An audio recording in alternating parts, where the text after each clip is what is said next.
Lihatlah keindahan dan kemegahan ini. Lahan baru yang lahir dari samudra. Inilah reklamasi tanah, proyek ambisius yang menjanjikan kemajuan dan inovasi. Namun, di balik kemegahannya, tersembunyi potensi konflik, sengketa, dan dampak yang tidak main-main. Di video ini, kita akan bedah tuntas, apa itu reklamasi? Mengapa dilakukan? Dan mengapa ia seringkali menjadi medan pertempuran hukum dan sosial? Kita akan membahasnya dalam video singkat ini. Reklamasi. Yap, menurut Undang-Undang Nomor 27 Tahun 2007, reklamasi merupakan sebuah kegiatan yang dilakukan oleh orang dalam rangka meningkatkan manfaat sumber daya lahan ditinjau dari sudut lingkungan dan sosial ekonomi dengan cara pengurungan, pengerihan lahan, atau drainase. Simpelnya begitu yang dijelaskan oleh undang-undangnya kita. Disinilah konflik seringkali bermula, masalah hukum. Reklamasi adalah proyek besar yang sangat rentan terhadap sengketa, terutama karena melibatkan banyak pihak dan regulasi yang kompleks. Itulah tantangan besar.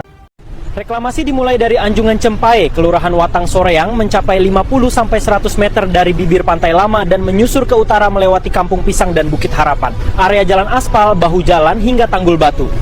Mari kita dengar wawancara narasumber reklamasi pantai di Kecamatan Soreang. Bapak Haryadi.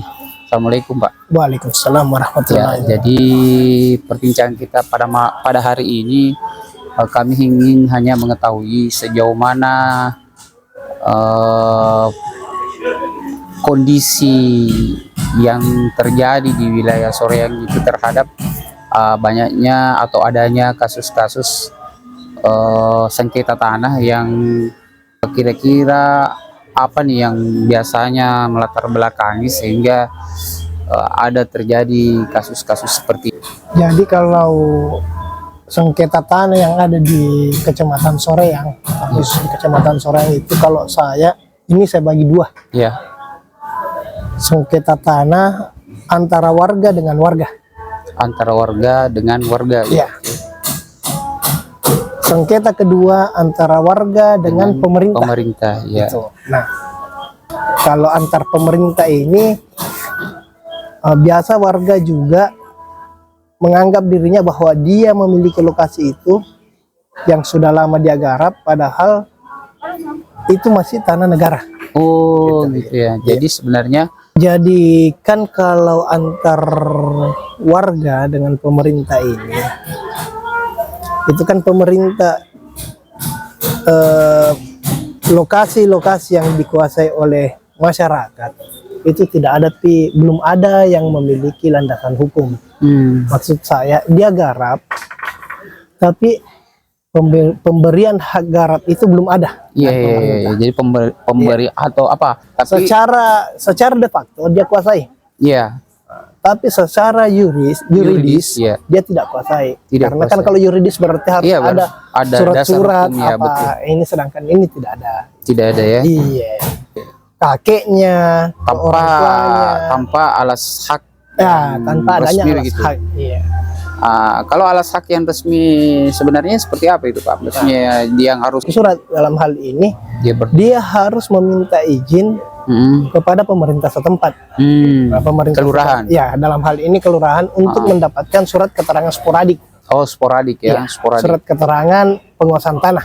Penguasaan tanah. Oke. Cuman kan memang sekarang ini rata-rata saya lihat di saat mereka masyarakat memiliki PBB, dia anggap itu bahwa itu adalah miliknya, padahal kan ini PBB kan pajak bumi dan bangunan. Betul. Iya.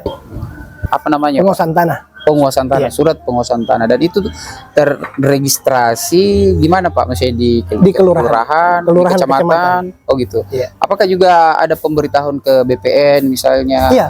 Jadi pertanahan itu tidak akan mungkin meningkatkan sertifikat menjadi hak milik kalau tidak ada penguasaan tanah dari kelurahan.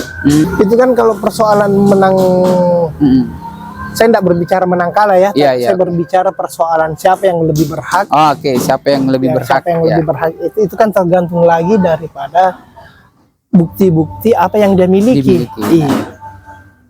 Gitu. Nah, biasanya kalau sudah sampai kejadian ke meja hijau, ya Iya. ini kan bukan lagi Iya. ranah siapa yang memiliki, siapa yang tidak memiliki, tapi siapa yang punya bukti. Ya, siapa yang bisa Ya, membuktikan siapa yang bahwa bisa itu adalah membuktikan. Yang jelas begini, ya, kalau persoalan tanah itu kan, kalau bukan tanah negara berarti tanah adat. adat. Ya, betul, tanah adat. Nah itu. Nah sekarang selain tanah itu dua, Mm-mm. yang jelas begini, Iya. yang kita maksud mungkin tanah tumbuh. Ya, tanah tumbuh seperti Tanah itu. tumbuh. Tanah tumbuh ini adalah tanah bagian daripada tanah Oh, reklamasi. bagian dari Iya, reklamasi. dia sudah lama kuasai, Iya. dia sudah lama kelola. Tapi kan ini kan kita negara hukum. Iya, betul. Persoalan kan kita berbicara administrasi. Administrasi. Ada tidak administrasinya? Hmm. Jadi kan kepemilikan hak atas sesuatu itu, apapun itu, harus ada dua, Iya. de jure dengan de facto. Iya, betul. Kalau de facto memang jelas, Ya, dia ada di sana, Iya. sudah memiliki, ada yang belum. Gitu. Jadi dulu itu sebelum saya itu memang mereka sudah semua buat permohonan, tapi setelah ada Komisi Pemberantasan Korupsi itu merekomendasikan untuk tidak ada lagi kegiatan di situ. Makanya itu ditutup, tidak ada lagi penerbitan. Pembuatan sertifikat. Bahkan pertanahan itu sudah tidak berani. Sudah diblokir semua di situ. Iya. Bisa. Tidak bisa, Pak, ya. Sudah ditahan di pertanahan. Jadi dia tidak bisa menjual lagi begitu, Iya. atau balik nama, Ya. atau Artinya kalau berhubungan dengan pertanahan, yakin kalau langkah pemerintah ini ya, yang kita tahu. kami pada tingkat kecamatan itu sudah mensosialisasikan ke tingkat kelurahan. Iya. Nah, tingkat kelurahan ini pasti sudah memberikan informasi ke masyarakat, Iya. baik itu melalui RT RW, karena saya yakin RT RW dan lurah itu sudah paham terkait kondisi di sini, bahwa memang untuk saat ini lokasi-lokasi di situ untuk yang sudah bersertifikat itu dibekukan untuk sementara. Dibekukan ya, Iya. Pak. Untuk sementara atau seterusnya itu, Pak? Itu saya tidak Oh, bisa. nggak pernah tahu. Baik. Demikianlah penjelasan singkat video tentang reklamasi pantai dan potensi sengketanya. Semoga bermanfaat. Terima kasih.